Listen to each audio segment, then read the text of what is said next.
નમસ્કાર વિદ્યાર્થી મિત્રો. ધોરણ 12 ભૌતિક વિજ્ઞાનના પ્રકરણ પહેલાના વિડીયો 13માં આપનું હાર્દિક સ્વાગત છે. આજના વિડીયોમાં આપણે ઉદાહરણ નંબર 1.7 અને વિદ્યુત ક્ષેત્ર 9 મુદ્દો છે એની વાત કરીશું. ઉદાહરણ નંબર 1.7 જે છે એમાં રકમ આ પ્રમાણે આપી છે. એક સમબાજુ ત્રિકોણ છે. આ સમબાજુ ત્રિકોણના શિરોબિંદુઓના નામ આપ્યા છે એ, બી અને સી. એ ઉપર વીજભારનું નામ Q1, બી પરના વીજભારનું નામ Q2, સી પરના વીજભારનું નામ Q3. પરંતુ Q1 બરાબર +Q, Q2 બરાબર +Q પણ Q3 બરાબર -Q છે. વળી સમબાજુ ત્રિકોણના દરેક બાજુની લંબાઈ સ્મોલ l છે અને આમાં પ્રશ્ન કર્યો છે કે દરેક વિદ્યુત ભારો પર લાગતા બળો શોધો. એટલે કે દરેક વિદ્યુત ભાર પર લાગતું પરિણામ બળ શોધવાનું છે. હવે તમે આકૃતિની સમમિતિ જે છે એ જુઓ તો દરેક વીજભાર જેમ કે એ પરનો વીજભાર Q અને સી પરનો વીજભાર -Q પણ મૂલ્ય તો સમાન છે અને અંતર L છે. તો દરેક વીજભારની જોડ જેમાં વીજભારોના મૂલ્ય સમાન, અંતર સરખું, એ અને સી વચ્ચે જુઓ, એ અને બી વચ્ચે જુઓ, બી અને સી વચ્ચે, તો આ દરેક વિદ્યુત ભારોની જોડ વચ્ચે લાગતા બળોના મૂલ્ય સમાન થવાના. તો એ સમાન મૂલ્ય આપણે લખી દઈએ આકૃતિની સમમિતિ પરથી. આકૃતિની સમમિતિ પરથી F1 પર 2 વડે ઇઝ ઇક્વલ ટુ 2 પર 1 વડે ઇઝ ઇક્વલ ટુ 1 પર 3 વડે ઇઝ ઇક્વલ ટુ 3 પર 1 વડે ઇઝ ઇક્વલ ટુ 2 પર 3 વડે ઇઝ ઇક્વલ ટુ 3 પર 2 વડે ઇઝ ઇક્વલ ટુ નામ આપી દઈએ F. But F is equal to કેટલા? તો F is equal to 1/4πε0 Q અને Q એટલે Q²/L² થશે. હવે આ બળોના મૂલ્ય તો સમાન છે પણ દિશાઓ બધાની જુદી જુદી છે, માટે પરિણામી બળ છે તેના મૂલ્ય અને દિશા જુદી જુદી મળશે. પ્રથમ શરૂઆત કરીએ એ પર માટે કે ભાઈ એ પરનો જે વીજભાર છે તેના પર કયા કયા બળ લાગે? તો એ પર બી પરના વીજભાર વડે બળ લાગે. એ પરના વીજભારને આપણે Q1 નામ આપીશું. એટલે આપણું આવું કહીશું કે ભાઈ 1 પર 2 વડે બળ લાગે છે અને સજાતીય વીજભાર હોવાથી અપાકર્ષણ પ્રકારનું બળ લાગશે. એટલે F1 પર 2 વડે લાગતું બળ અપાકર્ષી બળ જે બી થી એની દિશામાં છે. એ જ પ્રમાણે એ પર સી વડે લાગતું બળ પરંતુ તે આકર્ષણ પ્રકારનું છે એટલે એ થી સીની દિશામાં હશે અને એનું નામ પાડીશું આપણે F1 પર 3 વડે F13 સદિશ. હવે આ બંને બળ જે છે એ બળની દિશાઓ જે છે એની વચ્ચેનો ખૂણો તમે જુઓ તો 120નો થશે. કઈ રીતે? આ ખૂણો સમબાજુ ત્રિકોણ હોવાથી 60નો છે, તો બહારનો ખૂણો જે છે રેખીય જોડની રીતે 120નો થાય. માટે સબાચના નિયમ મુજબ પરિણામી બળ વિકર્ણની દિશામાં તો આવશે જ, પણ અગાઉના વિડીયોમાં સમજાવ્યું હતું એ પ્રમાણે કે જો બે બળના મૂલ્ય સમાન હોય અને તેમની દિશાઓ વચ્ચેનો ખૂણો 120 હોય તો કોઈ એકના જેટલું મૂલ્ય આવે. એટલે કે આ F1 સદિશ જે બળ છે એનું મૂલ્ય F જેટલું જ આવશે, પણ દિશા જે છે તમે જુઓ તો BC જે છે એ BC રેખાખંડને સમાંતર દિશામાં આવશે. એ પછી આપણે સૂત્ર સ્વરૂપે લખીએ, પહેલાં આકૃતિ પૂર્ણ કરી દઈએ. એ જ પ્રમાણે બી જે છે એ બી પર લાગતું બળ કયા કયા? તો 2 પર 1 વડે લાગતું બળ એ પણ અપાકર્ષી પ્રકારનું. એ પરના વીજભાર વડે બી પરના વીજભાર પર લાગતું બળ 2 પર 1 વડે લાગતું બળ, પરંતુ 2 પર 3 વડે લાગતું બળ એ આકર્ષી પ્રકારનું છે. F2 3 સદિશ અને આ બંને બળો વચ્ચેનો ખૂણો પણ અગાઉ સમજાવ્યું પ્રમાણે 120 જ થશે. માટે આનું પણ પરિણામી બળ 1ના મૂલ્ય જેટલું થશે. પરંતુ દિશા જે છે તે સબાચના નિયમ પ્રમાણે એસી રેખા જે રેખાખંડ છે ને સમાંતર થશે. F2 સદિશ પરિણામી બળ. જ્યારે સી પરના વીજભાર પર એટલે કે Q3 પર 1 વડે 2 વડે આકર્ષી પ્રકારનું બળ લાગશે. એ સી પરના એટલે 3 પરનું બળ 3 પર 1 વડે લાગતું બળ અને 3 પર 2 વડે લાગતું બળ, આ બંને બળોની દિશાઓ વચ્ચેનો ખૂણો આકૃતિ પરથી સ્પષ્ટ છે કે આ 60નો ખૂણો બનશે. માટે તેનું પરિણામી બળ એ અગાઉના વિડીયોમાં સમજાવ્યા મુજબ √3F જેટલું આવશે. આ માત્ર F જેટલું મૂલ્ય આવશે. F2 પણ F જેટલું મૂલ્ય આવશે, પરંતુ F3 જે છે એ √3F જેટલું મૂલ્ય આવશે. અને દિશા એ BCA, આ ખૂણો જે બન્યો એ ખૂણાના દ્વિભાજકની દિશામાં આવશે. તો હવે એના સૂત્રો સ્વરૂપે અહીંયા રજૂઆત કરીએ કે ભાઈ એ જે છે તો એ પર લાગતા બળો F12 સદિશ અને F13 સદિશ આકૃતિમાં દર્શાવ્યા મુજબ તેમની વચ્ચેનો ખૂણો 120 હોવાથી સમાંતર બાજુ ચતુષ્કોણના નિયમ મુજબ પરિણામી બળ નિયમ મુજબ પરિણામી બળ F1 સદિશ ઇઝ ઇક્વલ ટુ F અને બુકમાં લખ્યું છે R1 કેપ. પણ R1 કેપ એટલે શું?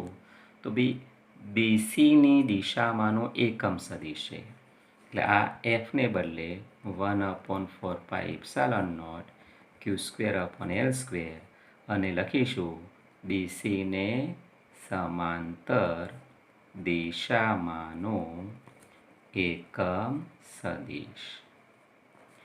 વળી એ જ રીતે બી પરની વાત કરીએ તો સેમ ગણતરી કરી શકાય.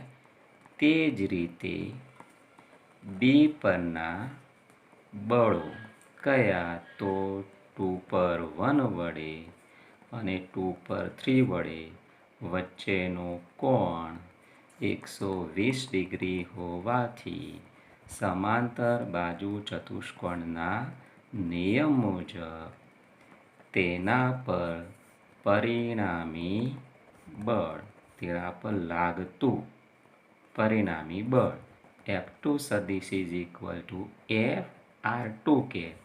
મૂલ્ય તો 1ના જેટલું જ થવાનું, પરંતુ દિશા જે છે તે કઈ બનવાની? તો આ જે દિશા છે તે એસીને સમાંતર થશે. એટલે એસીને સમાંતર દિશામાંનો એકમ સદિશ જે છે એકમ સદિશ R2 કેપ એવું કહીશું આપણે. અને ત્રીજો જે વિદ્યુતભાર છે એ સી પરનો, સી પરના વિદ્યુતભાર પર લાગતા બળો F3 પર 1 વડે અને 3 પર 2 વડે નું પરિણામી બળ કેટલું થાય? તો સબાચના નિયમ પ્રમાણે F3 is equal two √3F અને તેની દિશાને R3 કેપ આપણે કહીશું. ભલે બુકમાં નથી આપ્યું નામ, પણ આમ સરળતા રહે. R1 કેરેટ, R2 કેરેટ અને R3 કેરેટ એટલે √3F તો 1/4πε0 Q²/L² અને આની દિશા કઈ? તો આ જે ખૂણો બને છે, કયો ખૂણો? BCA.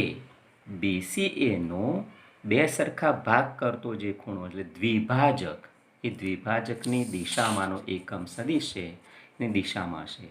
ખૂણો BCAના દ્વિભાજકની દિશામાંનો એકમ સદિશ જે છે એની દિશામાં એની દિશા હશે.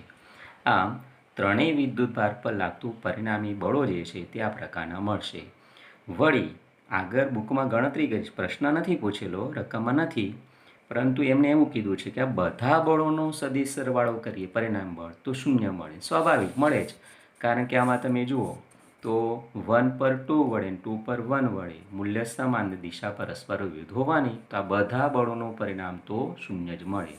અત્યારે આપણે રકમ આપી છે એ પ્રમાણે આટલા સુધી જ આપણે રાખીશું. હવે નવો મુદ્દો ચલાવવાનો છે વિદ્યુત ક્ષેત્ર. તો ભાઈ વિદ્યુત ક્ષેત્ર શું છે એ સમજીએ પહેલાં, અને ત્યાર પછી એના સૂત્ર વગેરેની વાત કરીએ.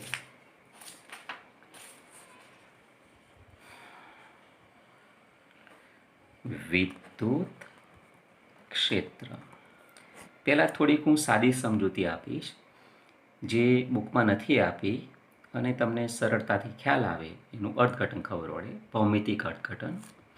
ધારો કે મારી પાસે આ એક ચુંબક છે, મેગ્નેટ, નોર્થ સાઉથ, ઉત્તર દક્ષિણ, એમાં બે ધ્રુવ હોય છે. હવે આ ચુંબક જે છે એની પાસે આપણે આ લોખંડ, ફેરસનો ટુકડો, લોખંડનો ટુકડો એની નજીક લાવીએ છીએ તો કોઈ ચોક્કસ અંતરથી તેને આકર્ષવાની શરૂઆત કરશે. ધારો કે આ આટલેથી આકર્ષવાની શરૂઆત કરે છે. તો આને બદલે બીજી સાઈડથી લાવતા હોય તો આ લોખંડના ટુકડાને અહીંયાથી આકર્ષવાની શરૂઆત કરશે. વળી કોઈ ત્રીજી સાઈડથી લાવીએ તો આમ કહે છે કે ચુંબકની આસપાસ અમુક વિસ્તારથી તેની અસર ચાલુ થાય છે, આકર્ષણ કરવાની, એના પર બળ લગાડવાની ક્રિયા છે તે ચાલુ થાય છે. તો જેટલા વિસ્તાર સુધી આ ચુંબક જે છે, ચુંબકની અસર થતી હોય, પ્રવર્તી હોય, એને ચુંબકનું ચુંબકીય ક્ષેત્ર કહે છે. તે જ પ્રમાણે ધારો કે મારી પાસે સોડિયમ ધન વીજભાર છે, આયન છે, સોડિયમ આયન, જેના પર ધન વીજભાર છે આપણે જાણીએ છીએ, અને બીજો પણ ધારો કે સોડિયમ પ્લસ આયન છે. તો આ બંને આયનો જે છે એમાં આ આયનને આપણે ફિક્સ રાખ્યું અહીંયા, અને બીજું આયન છે તે દૂરથી નજીક લાવતા જઈએ કોઈ ચોક્કસ અંતરથી તેને અપાકર્ષણ કરવાનું ચાલુ કરશે, અને ક્લોરિન આયન લાવ્યા હોય તો આકર્ષવાનું ચાલુ કરશે. તો આ આયન જે છે, જે વિદ્યુતભાર છે, વિદ્યુતભારિત છે, તો એનો પણ આસપાસ ચોક્કસ વિસ્તાર બનવાનો કે તે ચોક્કસ વિસ્તારમાં તેની અસર પ્રવર્તી હોય. તો આ વિદ્યુતભારની આસપાસના વિસ્તારમાં જો સુધી તેની અસર પ્રવર્તી હોય, થતી હોય, તો તેને એ વિદ્યુત ભારનું વિદ્યુત ક્ષેત્ર કહે છે. આ એક ભૌમિતિક સમજૂતી માત્ર છે, ભૌતિક સમજૂતી છે, પરંતુ આપણને તો બુકમાં જે વાત કરી છે તેમાં સૂત્ર અને જે બળ જે છે એ બળને લઈ સૂત્ર અને બળના આધાર પરથી આપણને ક્ષેત્રની વ્યાખ્યા કરી આપી છે. તો આપણે હવે એને અનુસરીશું કુલમના નિયમ મુજબ કે ભાઈ વિદ્યુત ક્ષેત્ર શું છે. તો આપણે એનસીઆરટીના બુક અનુસાર હવે સમજીએ. આ કાર્ટેશિયન યામ પદ્ધતિ, એનો ઉગમ બિંદુ ઓ છે, અને ઉગમ બિંદુ ઓ પર ધારો કે કેપિટલ ક્યુ બિંદુવત વીજભાર છે. હવે આ બિંદુવત વિદ્યુતભારથી અમુક અંતરે કોઈ બિંદુ પે આવેલું છે. ધારો કે ઉગમ બિંદુની સાપેક્ષે બિંદુ પીનો સ્થાન સદિશ આર સદિશ છે. આ બિંદુ પી પર કોઈ સ્મોલ ક્યુ બિંદુવત વિદ્યુતભાર મૂકેલો છે. તો કેપિટલ ક્યુ વિદ્યુતભાર વડે સ્મોલ ક્યુ વિદ્યુતભાર પર કુલમના નિયમ મુજબ વિદ્યુતીય અપાકર્ષણ બળ લાગવાનું. તો એમ કહે છે કે ભાઈ આ ક્યુ પર, સ્મોલ ક્યુ પર કેપિટલ ક્યુ વડે બળ તો લાગે છે, પણ ધારો કે આ વીજભાર આપણે લઈએ તો અહીંયા પી બિંદુ પર તો કશું છે જ નહીં. તો પી બિંદુ પર જો કશું ન હોય તો સ્મોલ ક્યુ વીજભારને ત્યાં મૂકીએ તો તેના પર બળ શાના કારણે લાગે છે. તો એમ કહે છે કે ભાઈ એ બળ લાગવા પાછળનું કારણ કેપિટલ ક્યુની અસર અહીંયા થાય છે. તો એ જે અસર છે એ અસરને આ વિદ્યુતભારના ક્ષેત્ર તરીકે રજૂઆત કરી છે વૈજ્ઞાનિકોએ. તો એ વિદ્યુત ક્ષેત્રની ડાયરેક્ટ પહેલાં સૂત્ર એમને આપી દીધું છે કે કેપિટલ ક્યુ વિદ્યુત ભાર છે એ કેપિટલ ક્યુ વિદ્યુત ભારની આસપાસના વિસ્તારમાં આવેલા આર સ્થાન સદિશ ધરાવતા પી બિંદુ પાસેનું વિદ્યુત ક્ષેત્ર નીચેના સૂત્ર વડે આપી શકાય. કયું સૂત્ર? તો કેપિટલ ઈ સદિશ ઓફ આર સદિશનું વિધેય છે એટલા માટે ઇઝ ઇક્વલ ટુ કે એટલે 1/4πε0 capital Q upon R square અને આર કેપ. જો આર કેપ એ શું છે? તો R cap is equal to સદિશ આરની દિશામાંનો એકમ સદિશ ઉગમ બિંદુથી બિંદુ પી તરફની દિશામાંના સદિશ આરની દિશામાંનો એકમ સદિશ છે. વળી આ વિદ્યુત ક્ષેત્ર જે છે એ ના લીધે પેલા વિદ્યુત ભાર પર બળ લાગે છે. એટલે બળના સંદર્ભમાં સમજૂતી આપી કે ચલો ભાઈ કેપિટલ ક્યુ વડે સ્મોલ ક્યુ પર લાગતું વિદ્યુત બળ કેટલું? કેપિટલ ક્યુ વડે સ્મોલ ક્યુ વિદ્યુત ભાર પર લાગતું વિદ્યુત બળ કુલંબના નિયમ મુજબ કેટલું હોય? તો એફ સદિશ ઇઝ ઇક્વલ ટુ કે એટલે 1/4πε0 સ્મોલ ક્યુ પર કેપિટલ ક્યુ વડે અંતર આર સ્ક્વેર સદિશ આરનું મૂલ્ય બે વીજભાર વચ્ચેના અંતરનો વર્ગ અને દિશા કઈ? તો આર કેપ. કોઈ કઈ રીતના આર કેપ લખી નાખ્યું કે ભાઈ કેપિટલ ક્યુ વડે સ્મોલ ક્યુ પર બળ અપાકર્ષી પ્રકારનું લાગવાનું એટલે કે સદિશ આરની દિશામાં જ લાગવાનું એટલે સદિશ આરની દિશાનો એકમ સદિશ આપણે લખી શકીએ. હવે આ જે બળ છે એ બળ તમે બળમાં જુઓ તો ઉપરનું સૂત્ર જે છે કેપિટલ ઈ સદિશ એ કેપિટલ ઈ સદિશવાળો ભાગ આવે છે ને એ ફક્ત સ્મોલ ક્યુ ગુણવા જેટલો આવે છે.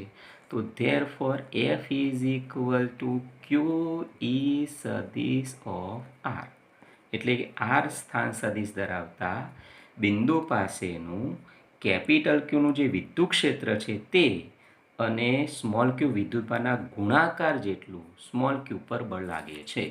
ફરી એકવાર કે સ્મોલ ક્યુ જે છે સ્મોલ ક્યુ પર કેપિટલ ક્યુ વડે લાગતા વિદ્યુત બળ જે છે એ વિદ્યુત બળને વિદ્યુત ક્ષેત્ર વડે રજૂ કરી શકાય છે. પણ કેવી રીતે? તો આમ કહી શકાય સ્મોલ ક્યુ અને કેપિટલ ક્યુને લીધે સ્મોલ ક્યુના સ્થાન પાસેના વિદ્યુત ક્ષેત્ર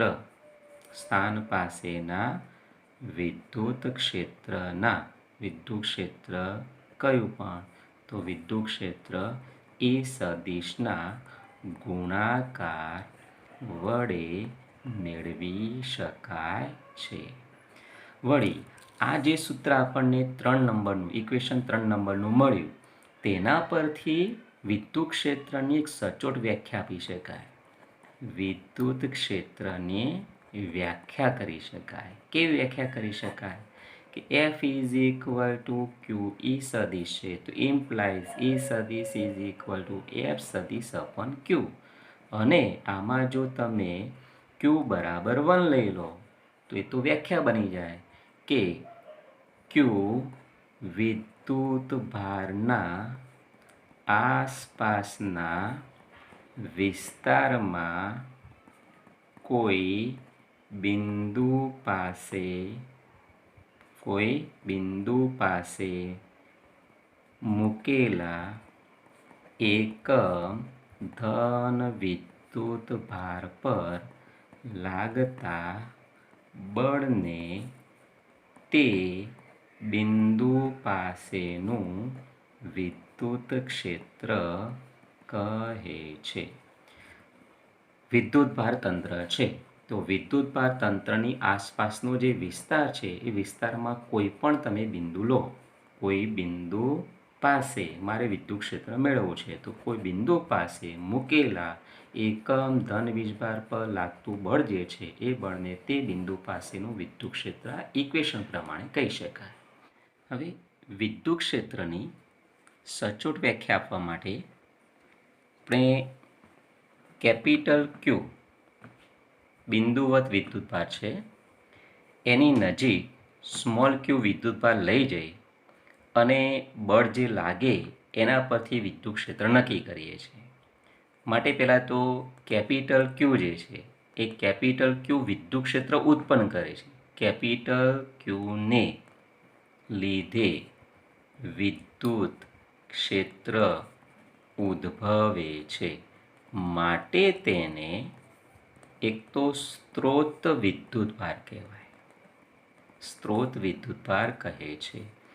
અને સ્મોલ ક્યુ વિદ્યુતભાર જે છે તેના વડે વિદ્યુત ક્ષેત્ર કેટલું છે આપેલા બિંદુ પાસે એ નક્કી કરીએ છીએ. માટે સ્મોલ ક્યુ વિદ્યુતભાર વડે વિદ્યુત ક્ષેત્ર નક્કી કરવાનું હોવાથી તેને પરીક્ષણ વિદ્યુતભાર કહે છે, ટેસ્ટ ચાર્જ કહેવાય.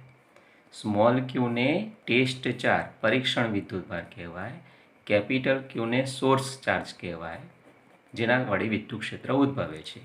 હવે આમાં પ્રશ્ન એ રહે છે કે સ્મોલ ક્યુ વિદ્યુતભાર પી બિંદુ પર લાવો અને ત્યાં વિદ્યુત ક્ષેત્ર નક્કી કરો, પણ એ લાવવાને કારણે કેપિટલ ક્યુ પર એ પણ બળ લગાડવાનું.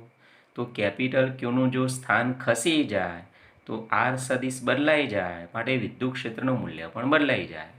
માટે એમ કહે છે કે સ્મોલ ક્યુ જે છે એ સ્મોલ ક્યુને લીધે કેપિટલ ક્યુ પર કેપિટલ ક્યુના સ્થાન જે છે એ સ્થાન બદલાઈ ન જાય તે માટે બને તેટલું તેનું મૂલ્ય, તેનું એટલે ક્યુનું, તેનું મૂલ્ય પરીક્ષણ વીજભારનું મૂલ્ય સૂક્ષ્મ એટલે કે નાનામાં નાનું હોવું જોઈએ, બરાબર, ન્યૂનતમ, બને તેટલું ન્યૂનતમ હોવું જોઈએ. આ અર્થમાં વિદ્યુત ક્ષેત્ર જે છે વિદ્યુત ક્ષેત્રની વ્યાખ્યા E સદિશ is equal to limit Q tends to 0 F સદિશ અપોન ક્યુ બનશે. ક્યુનું મૂલ્ય ઘટાડશો એટલે એફનું મૂલ્ય પણ ઘટવાનું, because of F is equal to 1/4πε0 small Q capital Q upon R square, અને આર કેપ છે. સ્મોલ ક્યુ ઘટે એટલે એફ પણ ઘટવાના, પણ ક્યુ જે છે છેદમાં આવે એટલે આ ગુણોત્તર તો અચળ રહેવાનો. એટલે ક્યુનું મૂલ્ય અત્યંત સૂક્ષ્મ લઈએ ત્યારે આ ગુણોત્તર જે અચળ મૂલ્ય ધારણ કરે એને આપણે વિદ્યુત ક્ષેત્ર તરીકે લેવાનું છે. વળી વિદ્યુત ક્ષેત્રને લગતી કેટલીક નોંધપાત્ર બાબતો છે. એમાં પહેલી બાબત એવી જણાવવામાં આવી છે કે તમે એફ જે છે એ એફ એ ક્યુના મૂલ્ય પર આધાર રાખે છે, પરંતુ એફ બાય ક્યુ લઈએ તો એફ બાય ક્યુ એ ક્યુથી સ્વતંત્ર બને છે. માટે ઈ સદિશ જે છે એ ઈ સદિશ પણ ક્યુથી સ્વતંત્ર બને છે. ક્યુના મૂલ્ય પર આધાર રાખતું નથી, પરંતુ ક્યુના સ્મોલ ક્યુના સ્થાન સદિશ આર સદિશ પર આધાર રાખે છે. આ નોંધપાત્ર બાબત. ટૂંકમાં જે પરીક્ષણ જે બિંદુ પાસે વિદ્યુત ક્ષેત્ર નક્કી કરવાનું છે, જેમ કે અહીંયા પી બિંદુ પાસે વિદ્યુત ક્ષેત્ર નક્કી કરવું છે, તો પી બિંદુના સ્થાન સદિશ પર વિદ્યુત ક્ષેત્રનો આધાર તો રહેવાનો, આગળના સૂત્રમાં આવી ગયું, ઈ સદિશ એ આર સદિશનું વિધેય છે. બીજી બાબત કે વિદ્યુત ક્ષેત્ર જે છે એની દિશા અંગેની વાત કરીએ તો બી ધારો કે પ્લસ ક્યુ વીજભાર છે, તો પ્લસ ક્યુ વીજભાર હોય તો અહીંયા પરીક્ષણ વિદ્યુતભાર પણ પ્લસ ક્યુ જે વીજભાર એકમ ધન વીજભાર છે, તો આ ધન ધન વચ્ચે અપાકર્ષણ બળ લાગે એટલે વિદ્યુત ક્ષેત્રની દિશા જે છે એ પ્લસ કેપિટલ ક્યુ જે છે એનાથી દૂર તરફની દિશામાં હોય. એટલે ધન વિદ્યુતભારનું વિદ્યુત ક્ષેત્ર ત્રિજ્યાવર્તી દિશામાં ત્રિપરિમાણમાં તો ખરું જ, પરંતુ ત્રિજ્યાવર્તી દિશામાં બહારની તરફ હોય છે. ફરીથી વિદ્યુત ક્ષેત્ર અવકાશમાં જુદા જુદા બિંદુએ જુદું જુદું હોય છે અને વળી ત્રિપરિમાણિક અવકાશમાં હોય છે અને વળી એમાં ધનની વાત કરીએ તો ધન વિદ્યુતભારનું વિદ્યુત ક્ષેત્ર ત્રિજ્યાવર્તી દિશામાં બહાર તરફ હોય છે. જ્યારે ઋણ વિદ્યુતભાર હોય માઇનસ ક્યુ ધારો કે વિદ્યુતભાર છે, તો માઇનસ ક્યુનું વિદ્યુત ક્ષેત્ર માઇનસ ક્યુ વિદ્યુતભાર છે, તો અહીંયા પ્લસ ક્યુ વીજભાર મૂકીએ તો એને આકર્ષણ પ્રકારનું બળ લાગે. માટે વિદ્યુત ક્ષેત્રની દિશા જે છે એ ત્રિજ્યાવર્તી દિશામાં એ વીજભારની તરફ અંદર તરફની દિશામાં હોય છે.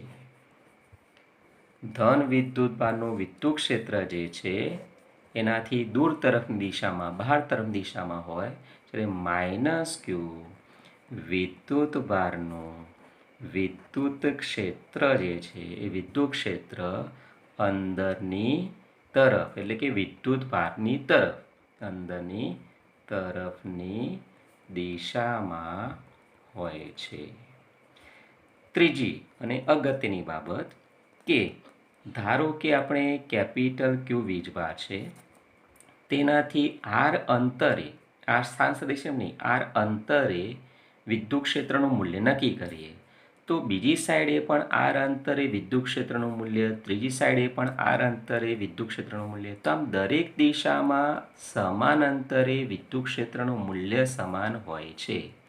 એટલે એમ કહેવા માગે છે કે ક્યુને ગોળાના કેન્દ્ર તરીકે લઈએ તો ગોળાની સપાટી પર જે છે એ સપાટી પરના તમામ બિંદુએ વિદ્યુત ક્ષેત્રનું મૂલ્ય સમાન હોય છે. એટલે એમ કહેવાય કે વિદ્યુત ક્ષેત્ર ગોળીય સમમિતિ ધરાવે છે. સમાન અંતરે વિદ્યુતભારથી સમાન અંતરે વિદ્યુત ક્ષેત્રનું મૂલ્ય સમાન હોય છે. દિશાઓ જુદી જુદી પણ મૂલ્ય સમાન હોય છે. એમ કહી શકાય કે વિદ્યુત ક્ષેત્ર જે છે એ વિદ્યુત ક્ષેત્ર ગોળીય સમમિતિ ધરાવે છે. વિદ્યુતભારથી સમાન અંતરે દરેક દિશામાં વિદ્યુત ક્ષેત્રનું મૂલ્ય સમાન હોય છે, પણ દિશાઓ જુદી જુદી હોય છે.